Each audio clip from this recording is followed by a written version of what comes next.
This is my closing speech on nuclear power replacing fossil fuels. I will start by blocking my opponent's points. First of all, my opponent claims that a small chance of disaster is better than no chance of disaster. In that case, cars should be banned. There is a 1% chance of dying in a car crash, and after all, no chance of dying is better than a 1% chance. Obviously, this is false. Driving a car is a risk we all take because the chances are negligible, and there are many advantages of driving a car.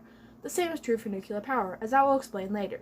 Secondly, my opponent falsely claims that the disposal of nuclear waste is only theoretical. This is false. With adequate funding and research, disposal plants can be built.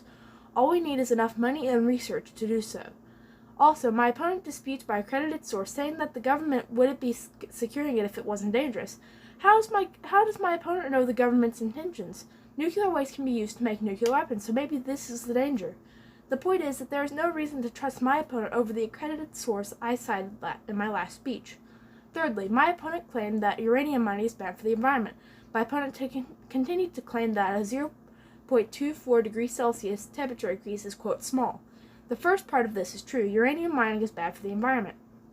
My point last speech wasn't that nuclear power is perfect, but that nuclear power is not as bad as solar and wind power. Anyway, my opponent continued to claim that a 2.24 degrees Celsius increase was small. This is completely false. Firstly, this is just if the U.S. changes to solar power. Imagine the increase if the whole world made this change.